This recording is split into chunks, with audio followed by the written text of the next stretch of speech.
5-4-1 is our kryptonite. Yeah. And we have to find a way, tactically, to get the better of that, because I felt the Bury tactically got everything right. I look at the long throws, I look at the way the season's going with all of these teams doing the long throws. Chelsea have got to start becoming a lot more resolute and a lot tougher. It was the lack of intensity, and that is so easy to change. He will give us a different dimension, and we haven't really seen that link up between Palmer and Delap enough. You look at the blueprint that he set for the Liverpool home game, I would not be surprised if he goes very similar for the Tottenham game. Has Liam Delap learned anything from his dad? Come on.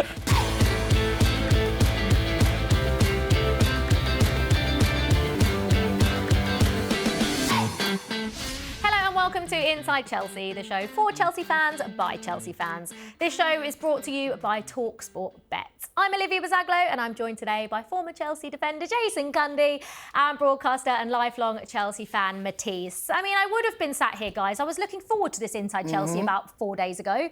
And I was thinking, you know, win, win, win, win. It's all looking rosy. And Jace, it's mad how one result at home to Sunderland can change the perspective on everything. Yes, it is, and that's who we are as football fans. We're reactionary. I mean, look, I can't dress it up in the other way. Before we go any further, it's a bad defeat. Yeah. To get beaten at home by a newly promoted team, in particular, that have come up from the Championship via the playoffs, I can't dress it up. However, they were good. They were really good. They got the recruitment right. They are just a good side, aren't they, Sunderland? Well, they got to second. You don't get the second after 9 games without doing something right. However, I'm more interested in us, and there needs to be a little bit of self-reflection about what happened. How did the 90-minute game go? Overall, Liv, we weren't good enough. It's one of our worst performances in the 90 minutes I've seen in a long time at home.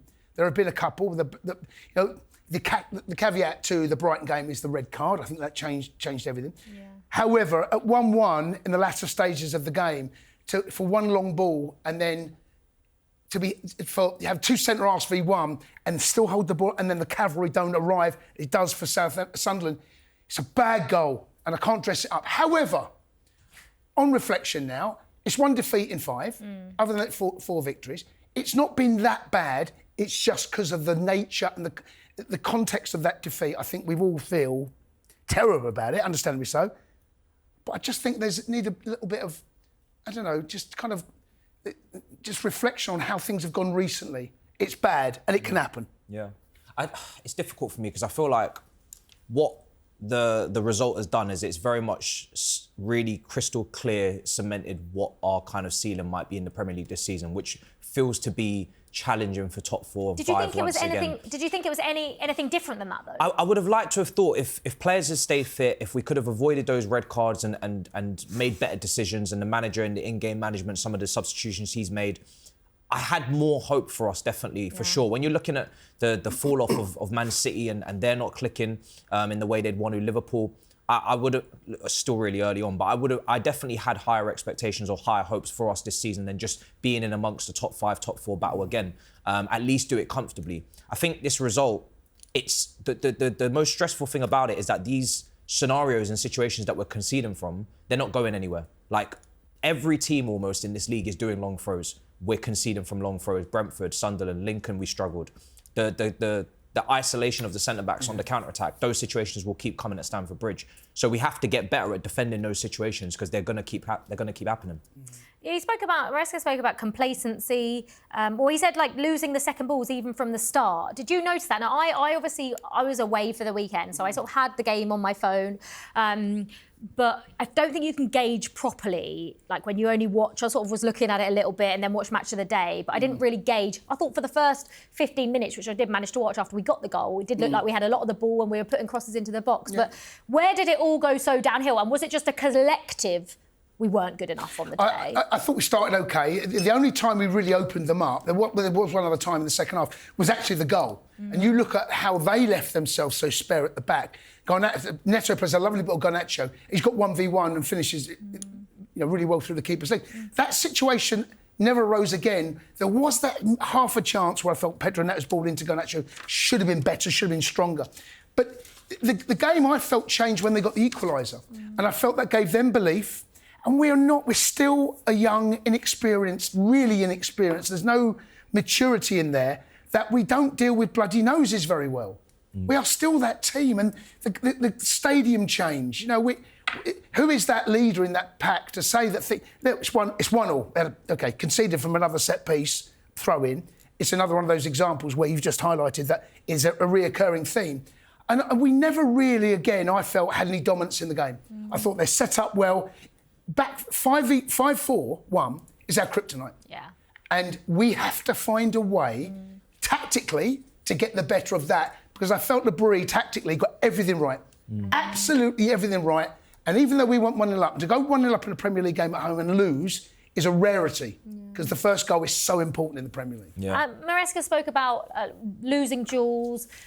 What do you think that is down to? And is it down to motivation to go out there and win? Like, what, underestimating Sunderland? Because surely they haven't underestimated Sunderland because of their start to the season. They've caused every team all sorts of problems. It's really hard, isn't it, to try and find, like, why on earth Chelsea did end up playing like that when we've seen performances like we did against Liverpool, where they were excellent. But like Joe says, is it because Chelsea just struggle with teams that come back and sit back against us? I think there's an element of that, because problem solving, solution finding, I think you need special attackers to do that. They need to be able to do things out of the ordinary. I don't feel like our attackers, maybe outside of João Pedro, who had that great start in the Club World Cup, he looked like he was going to be able to lead an attack, even though at Brighton there isn't really evidence to say that he's capable of doing that in the Premier League with the goal tallies that he puts up.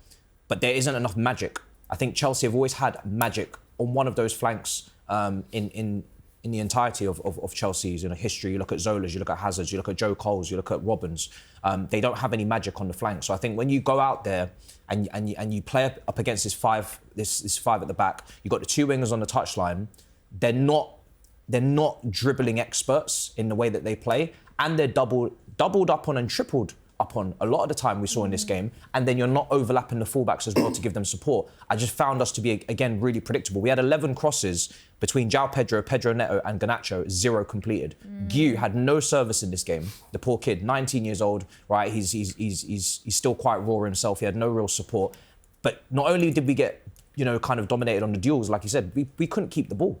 I think they bopped us at the beginning. I was kind of hoping that, okay, that might play into our hands because we're going to transition. That's what happened with the first goal. But then once they did sit back and give us the ball and say, right, now you have it, we couldn't keep it. Caicedo's passing wasn't on it, so it was just a mess on all fronts. Just on the back of that, when Matisse is talking about fullbacks and they're doubling up, I find, and this has been a frustration of mine for decades, that when the goalkeeper gets the ball, we don't bowl it out quick enough. So that I think the restarts, either it's a set piece, goal kick, keeper catches it, or there's a breakdown in play. Yeah. I don't think there's a bit of a malaise about us. We're happy to keep the ball. Keep the ball's fine. When they get back in the 5-4-1, you try and break that down when it's well organised, well coached. It's that there's an urgency that I feel that we lack at times. And the goal is a perfect example of what you can do when they're out of shape, there's a transition of possession, and you move the ball quickly. That is how you break teams down when they're not set. Then we allow them to set, and they're in there. And then there's so many sideways, backwards passing because the spaces aren't there. Why? Because they got a 5 and a 4 and a 1. When you say about, when you have teams sit back and they do have a 5 and a 4, like you say, Matisse, you need magic, right? Chelsea have always had magic. Yeah. When Cole Palmer is that magic, right? And we don't have Cole Palmer and we're not going to have him for another few months. Yeah. Is Esteval that magic? It feels like when I look at the options that Chelsea have, that the one player that you could maybe not guarantee but rely on to create a piece of magic, yes, given he's young, but I think he's done enough in his start at Chelsea to warrant that when teams do sit back, he has that magic. Yeah. He can provide that magic. So why will Enzo Maresca not start him in a game like that? I have no idea. I think at the starting 11, I looked at potentially even Hato coming in for Chalobah and Esteval coming in for maybe Garnacho. I think Neto and Garnacho are very similar wingers. I think they're very, very much suited to transition, counter-attacking football, running into space, running in behind. They both like to either cut back on the cross with Garnacho or if it's Neto, float the crosses. I think the accuracy of the crosses are very wishy-washy as well. I think sometimes they're spammed in, sometimes there's accuracy. When you saw Esteval come on against Liverpool, you saw a variation of attacking attributes in his play. You saw a cross to Enzo Fernandez at the back post. You see dribbling. You see, even box crashing for the winner. You see a shot taken from distance. Even in this game, he obviously almost scored, but he had the block shot. I just think there's more of a complete, well-rounded package when he's in that position, and he's also able to come inside and combine.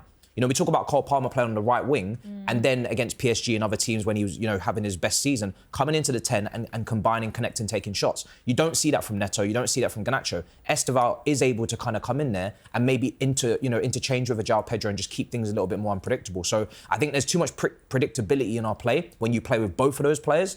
And I've said before, I think Neto is just as capable on the left as he is on the right. Yeah. And you saw against Nottingham Forest, on that left-hand side, it's very crystal clear what he's going to do. He made that run down the left, great cross into Acheampong, and then obviously he gets the free kick, foul won by Gu. But I just feel like Maresca's got to trust Esteval a lot more.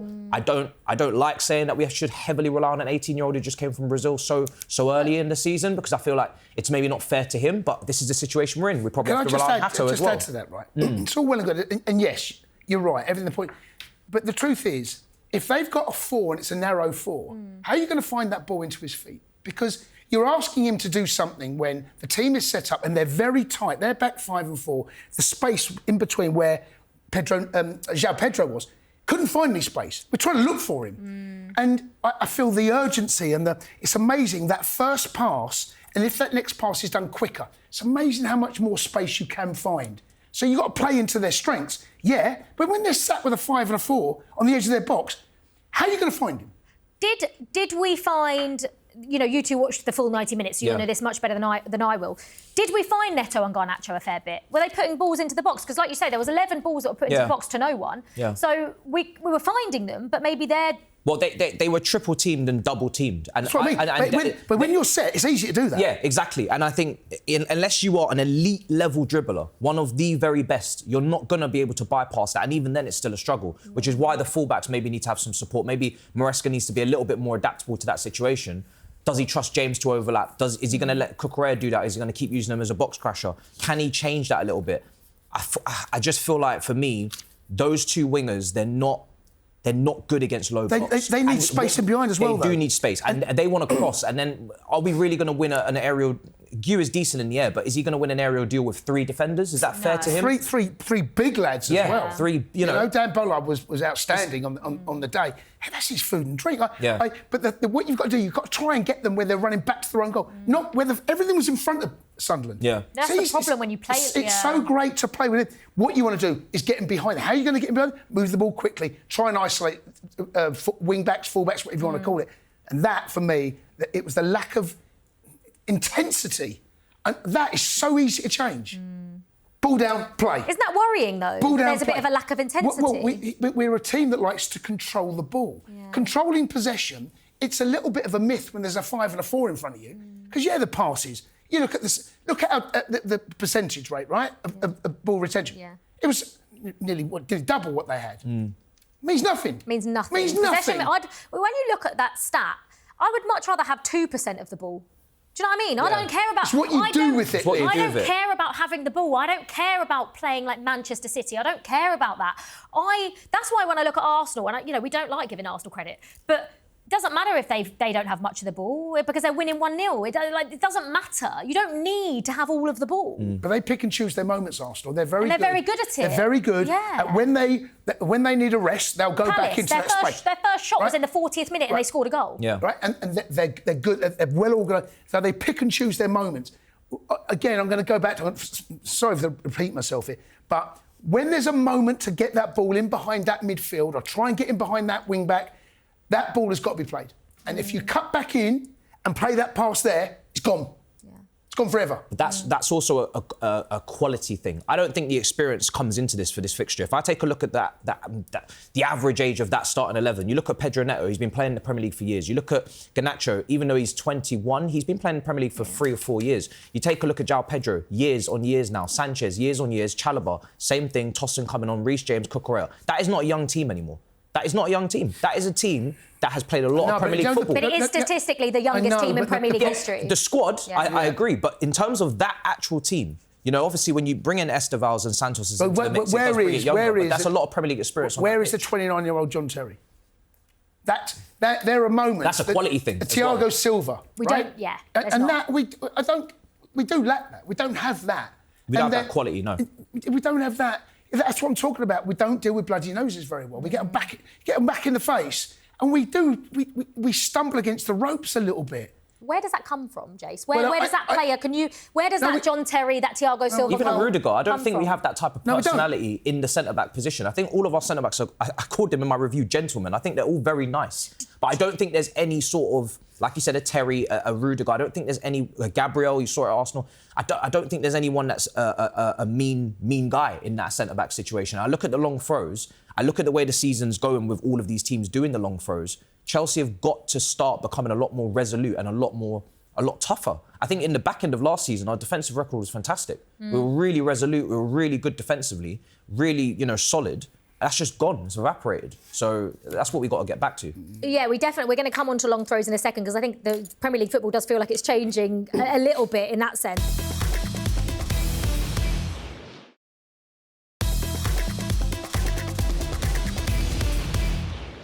Let's talk about the second goal that we conceded, which ended up obviously making us lose the game. It was just really and simply one long ball that, Jace, we just didn't defend properly. And Maresca came out and said that. You've got two defenders back there initially. Then you've got a third. We were never outnumbered in that position, right? We were never outnumbered by Sunderland to Chelsea players. So how on earth did that goal happen? Well, in all honesty, that sucker punch, it kind of felt as though it wasn't a massive surprise. Obviously, losing was a huge disappointment. But Xhaka made a run from deep about 10, 15 minutes before, and it was that ball over the top. I felt there was a naivety, and I'm going back to that about, there's an old saying in football, if you can't win it, don't lose it, right? And that was one of those moments. Yeah, draw would have been a disappointing result. Of course it would have been, leading 1-0 draw. But then you fast forward 5 minutes, and they've got themselves in a 1v2 against them. And it's how easy that was. One straight ball, over the top, more of a speculative ball. Great ball, because it gets them out, relieves the pressure. They weren't expecting to score from that. No. But I tell you what they did do. They noticed there was a chance. And the cavalry arrived. And I felt there was a real naivety about that moment, that we were allowed to be so dishevelled at the back, and you got midfield runners back. You got Reece James up right there, running back in there, trying to save the situation. That shouldn't happen. No. Yes, that was, I think that between the management and the players, sometimes you've got to manage the game yourself as a player. Yeah. You can see what's going on. Don't go throwing men forward. Don't leave yourself like that for one straight ball. It's such a bad... I didn't like the substitution from Maresca. You can't bring on Josh Acheampong in that game Bring him off. Bring him off, yeah. But he might have had a knock, because he had that tackle. I don't know. Well, Maresca's come out and said that, maybe he got some of the subs a little bit wrong, because there was a couple of counter-attacks in that game that Josh single-handedly swept up himself. That's the Xhaka one. Yeah, he cleaned up, whether it was maybe Chalobah being out of position or whoever else. He literally last-ditch defending. He's the quickest. He's the most informed centre-back we have at the moment. And he was having a really good game. I thought he played brilliantly in that match. So to take him off, if it is for a knock, then obviously that's fine. But if it's not, to take him off when you're on a high line and you're really starting to press into their half, and you know that Tosin does struggle with scenarios on the counter-attack where he's isolated or he's caught 1v1. I found that baffling. Honestly, I really didn't understand the Josh substitution. No, I don't think many Chelsea fans did understand that substitution. Obviously, like you say, Matisse, if there is a knock, then that's completely understandable, but we're yet to find out. No one asked Maresca that, so we don't actually know that. I don't think we'll get more of an insight at Wolves, because I'm not sure Josh will play anyway, but maybe against Spurs he might say something. It's not the first time Maresca's subs have been questioned, is it? Is it? And he has come out himself. He came out after the Man United game and said, yes, OK, I admit myself, I've got some substitutions wrong. But in-game management is what is what you look for from a manager. That's what separates the elite to the not elite. And this isn't the first time. Is it worrying that we're questioning his in-game management? Well, I think that the Man United and the Brighton game were the two ones that were highlighted. Yeah. But then you haven't got to fast forward that far. Second half against Brentford. by the way, the first half against Brentford was that bad. The substitution he made, we should have gone and win the game. Another long throw. But he got praised for the Forest subs. And the because Forest subs it was really in the second bad half. in the first half. I think there is. Maresca is still very much. We were a young squad, and we got a young manager. You know, this is only the first time in his managerial career he's managing the same team for 2 seasons on the spin. Yeah. And there's been a lot of change. I'm not making excuses for him because, as he's admitted himself, there have been mistakes. Yeah. But substitutions now, they are such an integral part of changing game. The bench can win you a game. The bench can change the foot. You've got 5 subs now. Half the outfield players can come on, making the right subs at the right time. And again, the Josh Acheampong one, when I was doing the commentary, I'm thinking he has to have a knock. He has to have a knock. I don't get that because that didn't need changing at that time. But we, like you said, Liv, maybe we won't find out. Yeah, let's go. We sort of touched on long throws a little bit. Maresca came out, we conceded against Brentford from a long throw. He said last week that he doesn't like them, but would probably use them one day. It's not the sort of thing you can just use if you don't have a player that can lob the ball in like that. But today, in his press conference ahead of the Wolves game in the League Cup, he said, "I've said many times, as a human being, you can say something and a million people can interpret things in a different way. I said in this moment, we're not looking to use long throw-ins. As a manager, I can evolve and probably we will use them someday." Has Liam Delap learned anything from his dad? Come on. He is the OG of long throws. Rory Delap was terrorising defences back in the day with that. But the issue is that, one, you don't have... I don't think Chelsea have a player that can do that because we haven't seen it yet, and I imagine we probably would have seen it by now. But the issue for Chelsea is completely the other way. Jace, you touched on it, Matisse. It's... How can you concede? That's 2 goals now in 9 games that we've conceded from a long throw. We nearly did against Lincoln as well, like you said, that we were all over the shop defensively. No, that was yeah. Oh dear. But to concede 2 goals from long throws. One was an equaliser in the game we should have won. This one was a winner. I felt that I think Equaliser. Garnacho was on the edge of the box. I felt that we didn't deal. The second ball is always the most important ball. The first, it's chaos. You create chaos. You saw what Brentford did. Again, against Liverpool at the weekend. It's the second ball, and that becomes the most important ball all of a sudden. Going back to Maresca's comment, I felt, again, maybe a little bit of naivety on his part, the fact that you closed down a question so quickly. Because, no, it's not... There's many different ways to answer that question. You've got to learn to deal with the media. I think probably better off would have been saying something to what he said in the second time round. Yeah. It's not something... But, we might look at it. We might have a player one day that can throw a ball. I'm not going to say no for now. But also, you made the point, Liv. You need someone that can deliver that throw-in. That is a tough thing to do. No, I never had a long throw. I don't know what you were like. I'm not going to lie. I had a really long throw. When I used to play football, I used to launch it. My back used to kill me. Where did you launch? When you say launch, where did you get? Inside the box, easily. Okay, fine. I really wish I had like a video recordings of this. I need to see because this. back in the day, I believe you. I could throw the ball and my back used to hurt because I used to curve my back and just honestly, I actually had a long. I'm not even lying. I had a long throw. We will test it. I promise you, we will get video evidence and see how far I can throw. I didn't have a long throw, but it's a skill. It's a real. Yeah, Jace, it's a skill to go. It's not just a skill to go high, and it's a skill like Michael Coyote at Brentford is a great example. It's like a bullet into the box. It's not a loopy cross. It's like a drill. And that was when Liam's dad Rory used to do it. There was many examples when teams would play against Stoke, they'd rather give a corner away. 100%. Right? And that tells you all you need. So, yes, it's a skill, but deal with it. Find a way of dealing with it. I remember Didier Drogba at the near post, right? There wasn't a better centre-forward defensively, I think, I've ever seen for Chelsea. That near post header, whatever came in, bang, he was up, dealing with it. And we need to deal with that. It's the first ball. Then the second ball. The second ball's the problem.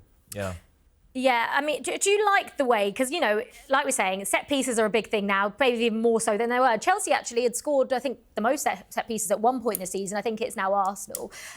Conceding from set pieces and long throws is Chelsea's issue, obviously. But do you mind the whole way that the Premier League is going now? Back to long throws, back to not necessarily playing football. It's not the most entertaining of watches, but do you know, what do you think?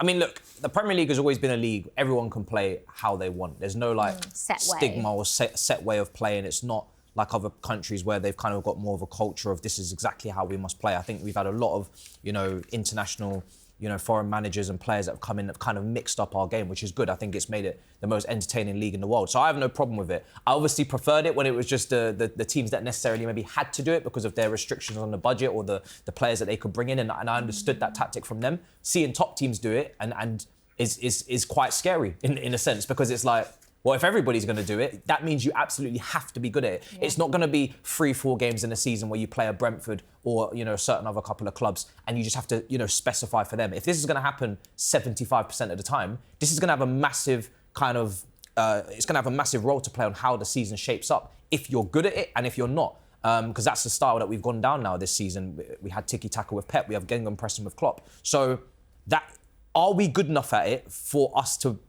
watch it, on a weekly basis? Are Chelsea going to be good enough to deal with it? That's my concern, because, it's not fun to watch, that's for sure. The other side of that is it slows the game down.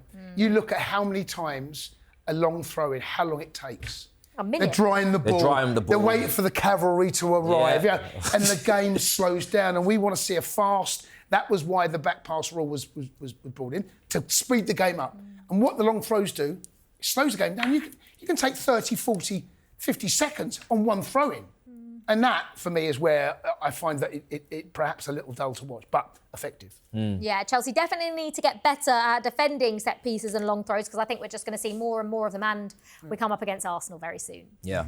In like a month's time. So, we know what they're like. Yeah. Mind you, Lewis Skelly, I saw him the other day, could barely reach the box. Yeah, that is not a long throw. You're a brilliant player. That is not a long throw. It doesn't count. No. That doesn't count. No.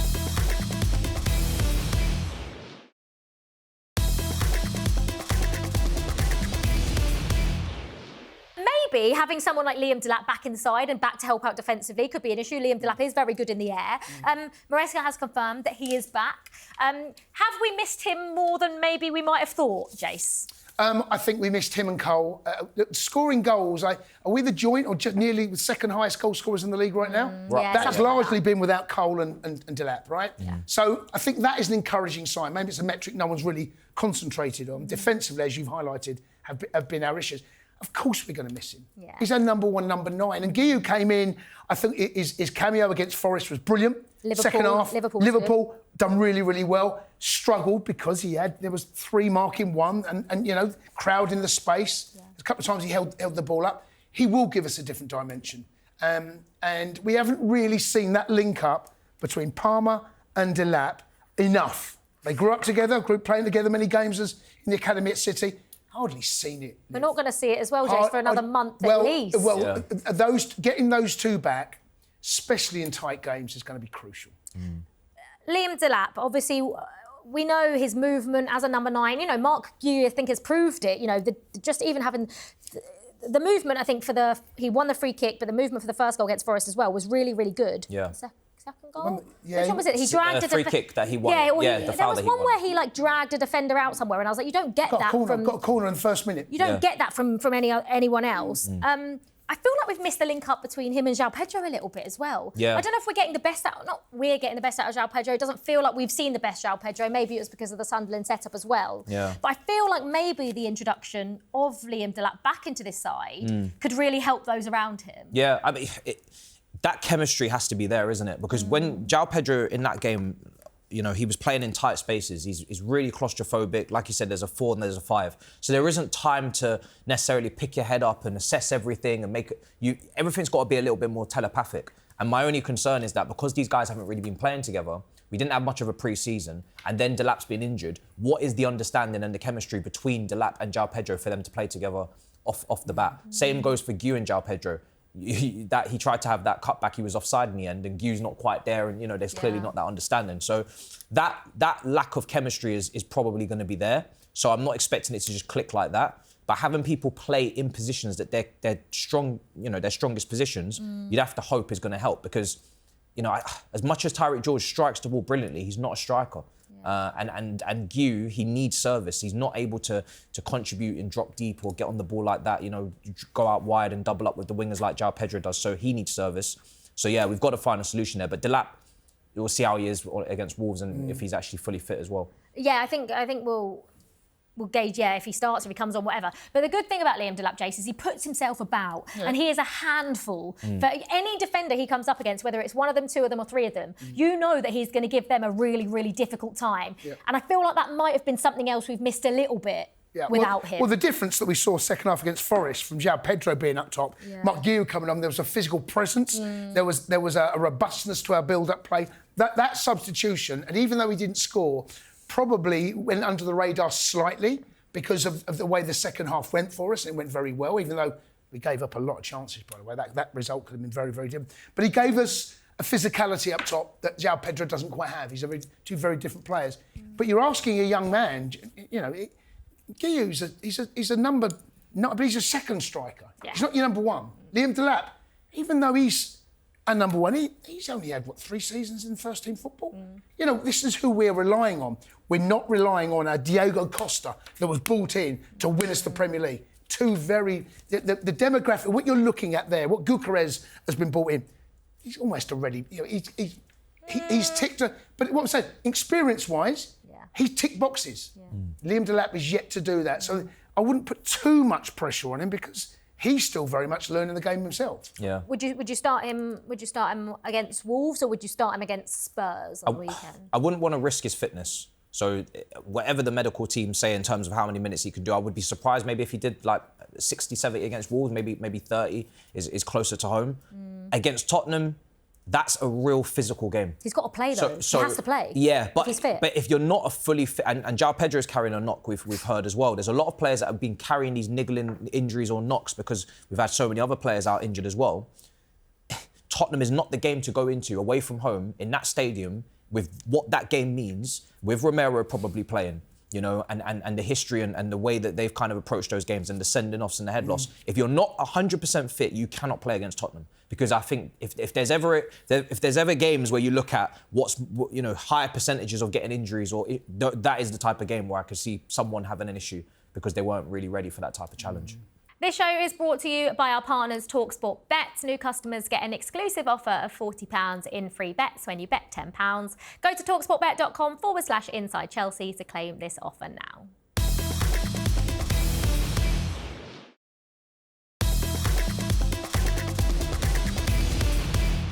Before we go too much of a deep dive into the Spurs game, which obviously comes this weekend in the Premier League, Wolves in the League Cup, Jace, are you expecting to maybe see a similar team to the one that was put out against Ajax in the Champions League? I am, Liv. They're two big games, and the importance now on the Wolves game, bottom of the table, to try and go into that Spurs game on the back of 2 defeats, that fills me with dread. However, he has to manage and navigate his way through. And I thought what he did against Ajax was, OK, they got the red card. They were poor before the red card, but the free kick that led after the red card to get the goal kind of sealed their fate. And it worked. It was absolutely perfect. He got minutes for the players he wanted to get minutes. He rested players that he wanted to rest. So going into that game at the weekend, you felt everything was in place. Didn't happen for us. I expect him to name a team. I expect him to know his Spurs team first. And on the back of that team, he'll pick the Wolves team. So not the other way around. Yeah. They're both, obviously, with one game away from the quarterfinals, but the Spurs game they're both big, but the Spurs game, that is now, you can't lose back-to-back Premier League games, and of course it be them as well. I'd rather beat Spurs and lose to Wolves, right? If that's the choice you're giving me, right? And I know it's not, but I think that he will have an idea, as all, God willing, everyone's fit, no suspensions, please. I think he'll have his Spurs team he'll want to pick. And I think he worked back, and I think he picks his Wolves team based on that. Matisse is growing his hair until it's 5 games to Chelsea go without getting a red card. We're what? Is it 2 games at the moment, or is it 3? I think it's 2 games on the bounce. 2 games on the bounce without a red card. We're moving in the right direction. Yeah. Do you think João Pedro, for me, shouldn't start against Wolves? Would you be surprised if he was in the starting 11, given apparently he has been playing with Yeah, I would be surprised. I think this is what you sign Buonanotte for. This is what you sign these kind of guys from on the last parts of the transfer window to play in these games. But I do think I'm tussling with the importance of this Wolves game, because I do believe that this team, they need to continue that winning mentality and that habit that they've got of winning trophies at the back end of last season and carry that into this season. I think it's with the way the league is shaping up and the gap that we have to the top, that could possibly extend, over the next couple of weeks. We have to be careful. it's really important to me that this team, they win something this season. I think that is something that needs to be carried over whilst we're still figuring ourselves out. Because right now, and I remember when Jose Mourinho came in, it was a very similar situation. We're setting a culture. There's a culture that's being set at Chelsea with this new group, with all of this new ownership, the turnover of the players, the new managers. We need to be able to set the culture, and the culture's got to be winning trophies. I think if you're trying to set any other culture, then you're going into a very dangerous territory where you're starting to become the Tottenham 2.0. So I think winning something every season just to keep that taste for it, that hunger for it, that mentality for it, to win at Wembley, to win those big finals, whilst we're still trying to sort ourselves out in majors like the Premier League, like the Champions League, is massive. So if we went out to Wolves, I don't know, especially with where Wolves are at right now, they look like they're going to get relegated. Yeah, not for me. If you have to handpick one team, it's Wolves, right? Away from home. Yeah, but because they're going to go strong. Right, I think they'll go strong, right? No. Do you not reckon? I don't know. They need to survive. Yeah, the biggest Yeah, but thing... winning surely is the most... Well, I think they could do with less games and just work on the training pitch. This is a bit of a nuisance for Pereira. He's under pressure. He fell out with the fans midweek. Like, this is a game they could do without, really. They want to concentrate the weekend. 3 points. They will swap 3 points for a defeat against Chelsea the weekend. That's for a fact. Absolutely. I mean, there is one good thing about, when Chelsea are on a poor run. I say poor run. I think we are forgetting. And this is the problem. Do you know what I mean? I'm saying we're on a poor run of form. We've lost one game. That's the point I made at the top of the show. There needs to be some context to this. It was a bad defeat against Sunderland. It's one result and one bad performance. Yeah, we all felt it. But actually, we've done all right. And there have been some of these little pop-up. Brighton. As long as it's a one-off again. As long as it's just a one-off and Chelsea can go and beat Wolves, then you look at it and go... The league form is too inconsistent. Yeah, it is. In all competitions, Chelsea have got 4 wins out of 5. They've beaten Ajax, they've beaten Benfica, they've beaten Lincoln. But when you actually pick apart the Premier League form, we've lost 2 home games already. And we've only played 5. Chelsea have got to get consistent in the Premier League. We haven't even reached the Christmas period. So I get... Look, the reason why it doesn't feel like as if we're in good form is because we know that the Premier League right now, we're kind of just wishy-washy. We're not really setting ourselves up for a run or consistency or, to be up at the upper echelons of the table. We're in that pack again. And we don't want to be in that pack. We was in that pack last season. We qualified for the Champions League on the last day. We don't want to be in that situation again. That's fair. I mean, looking at the league table, I know it's only 9 games into the Premier League season, but I think there will be a fight for the Champions League this season. We've got teams like Sunderland and Bournemouth. I think, are the ones. That are muscling their way in there. And, they need to be...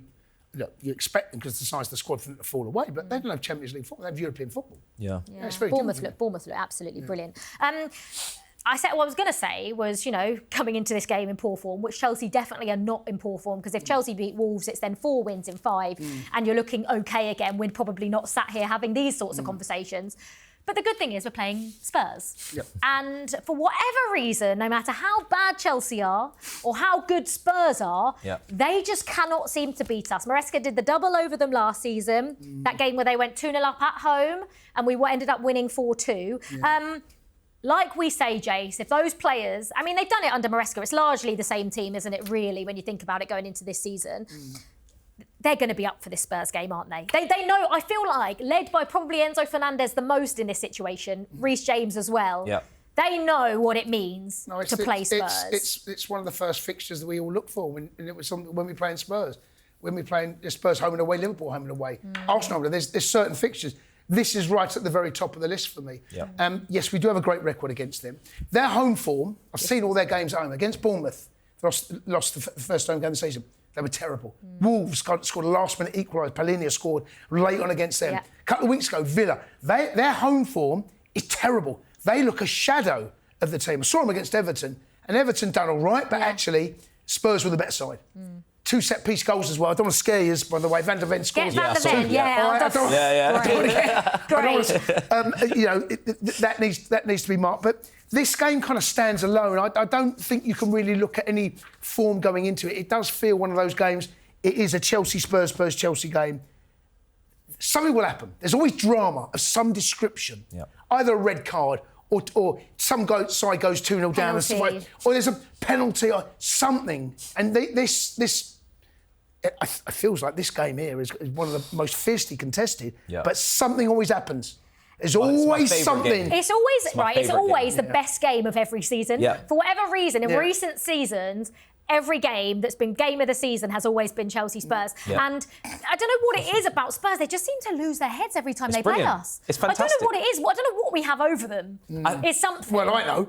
Trophies. Yeah, Champions Leagues, actually, and league it's titles. everything, really. I was going to say it was Hazard's curler at Stamford Yeah. Bridge, but this squad didn't experience that. That No. was, Alderweireld and Vertonghen and those type of guys. So, yeah, I love this game. This is my favourite game of the season at the moment, especially in the Premier League. I just think it's so entertaining. You can feel. I've been to Tottenham away a few times as in the away end, and you just feel the extra responsibility to go there and demonstrate why you are the kings of London and why they are not. And that is it. And that it's purely just putting them in their place again, laying down a marker and leaving. And that's what we've got to do, regardless of what we're striving for, aiming for, going to achieve. You always have to beat Tottenham. And that one time that we didn't at Stamford Bridge, I remember that Dele Alli header on the back post. Conte. It felt like the world was going to end. Yeah. It was like, what is going on That was here? like the first time in 30 years they've it's beaten us just at home. completely foreign to everything that we're used to. Is Tottenham We're meant to be winning those games all the time? So yeah, I'm looking forward to it. Hopefully, Cucurella doesn't have slippers on.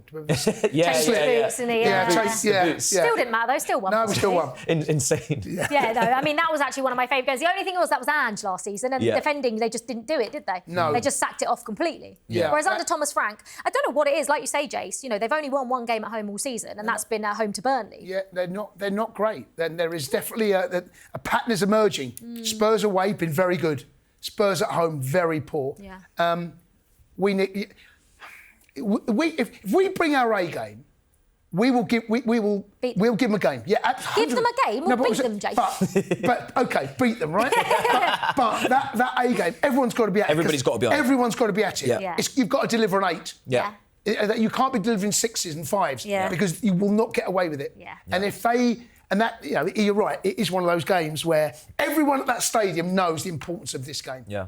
And there's a few players on their side that almost joined Chelsea this summer. Xavi Simons is at Tottenham. Kudus, we were interested in and went in for. We couldn't get that done. So there's actually quite a little bit of something there in regards to that as well. But a lot of Tottenham fans have been complaining about Tottenham at home being... having the handbrake on, playing maybe with two defensive pairing of a midfield, and now this game maybe is something that they're going to look at and to do the same thing because I don't see no reason why they wouldn't. Yeah, Jace, you said earlier that you think Maresca's going to name his Spurs team, and off the back of that, name his Wolves team in midweek, right? What does Maresca's strongest team, say for Spurs, look like to you? I think we know... The defence and the midfield, I think we know it's Caicedo, probably Lavia, I imagine, against Spurs. But front four-wise, without Cole Palmer, what does Chelsea's best attack look like? And does Maresca know it? Well, I don't think there is. There used to be a truism in football 10, 15 years ago. Does he know his best team? I don't think there is such a thing anymore because it depends who you're playing, the situation around that game, what comes up after that. Your best team, we all can name our best team, but if you're playing against a team that plays a 5 and a 4, your centre forward, you might have, for example, Pedro Neto played down the middle, right? And the reason he played down the middle last season, because of the injury, isn't it? Yeah. But Pedro Neto down the middle against a Sunderland, it's pointless. Because what he wants to run into grass. Yeah. He wants that ball over the top. Well, the way they're set up, there is no space. It's good for Spurs, though. Well, you might find that centre forward position, is Guillou up for the challenge? We're talking about two very physical centre-halves. They're very good players. Right? I just wonder whether then we might see something different up top against Spurs. I just wonder. What do you mean something different? Because OK, for example, João Pedro, that number, he struggles. In the 10? No, it's at 9. He'll play as a 10, I think. OK. I think Delap. If Delap's... If he's fit. If he's fit... I think... No, but the caveat to that... I think it's too early. He's been out for 6 weeks. He's not going to be match sharp. Yeah. I just wonder whether... I don't know whether... You might look at Pedro Neto, Garnacho, Esteval, João Pedro. I just wonder whether there might be something slightly different. Because I'm thinking about how he might be thinking... Because the Guillou situation against... He might start him. I'm just trying to think what is available. It's not ideal, by the way. It's not ideal, It's not ideal. But we know the midfield. We know what's going to happen. I can name that back four and midfield two already. It would. Caicedo and Enzo. I think so. I expect that to be. Unless you put Lavia in there and Enzo goes as 10. But then would you play João Pedro? Yeah. So in that case, you've got to play João Pedro as the 9. Right. And then have Esteban or game, Neto or 2 wingers. When it's Liverpool's and it's Bayern Munich's, it's João Pedro in the 9. I think that's exactly what he's going to do. And I think you look at the blueprint that he set for the Liverpool home game, I would not be surprised if he goes very similar for the Tottenham game and he just tries to dominate the midfield. If Gusto's there and he gets put into that position that he's not really, used to playing, but he does a job like he did against Liverpool, and he just tries to get more mobility in there because we were getting carved open by Sunderland. We can't allow ourselves to leave Caicedo out on an island and be overrun. So there's a lot of physicality in that midfield with Paulinho. Yeah. So I can see him going with the Liverpool template and just packing the midfield. Lavia.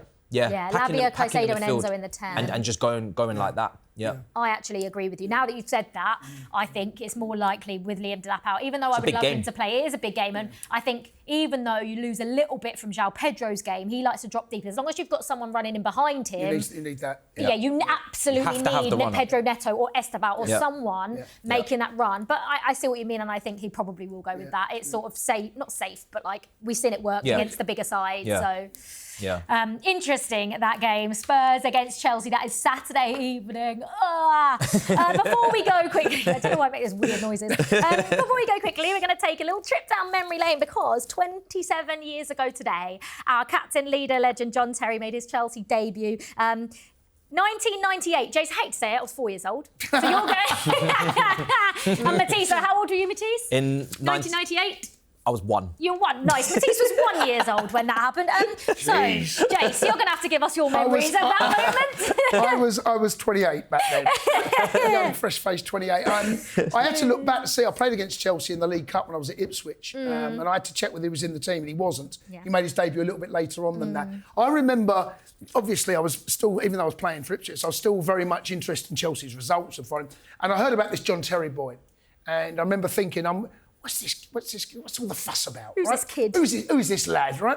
And I saw him playing an under-21 game. I think it was at Portman Road for England, obviously. And I remember thinking, this boy is a player. And then, of course, you go on, and I retired, a year after he made his debut, a couple of years after he made his debut. And so that's when you really started watching more of him because I wasn't involved in Saturdays. The best centre-half Chelsea have ever had, the best academy player that Chelsea have ever had. And I'm talking now this squad. If anyone ever says to me, and I get asked this question a lot, if there's one player from Chelsea's history you could bring back into this team now, give me a 27-year-old John Terry right here, right now, centre-half, where Josh Achampong can learn alongside him, where John Terry had Leboeuf in there, Desailly alongside him. That's what he learned, his trade. Yeah. Those players at the moment, Josh Achampong, who's he learning alongside? Exactly. Where is that experience? And John Terry, I'm pretty sure that he'll look back on that, the education you get from Desailly, and then luckily we benefited from the most successful captain in Premier League history. He is the most successful captain, I think. I think I'm right in saying that. I think you are right in saying that. 27 years ago today, and the rest is history, as they say. Right, that is it for another episode of Inside Chelsea. We will see you on Monday after that Spurs game. It says game, win. After that Spurs win. Thank you very much for your company, and thank you to Jason and Matisse. Pleasure. As always, we will see you next time. Up the Chels. Up the Chels. Come on.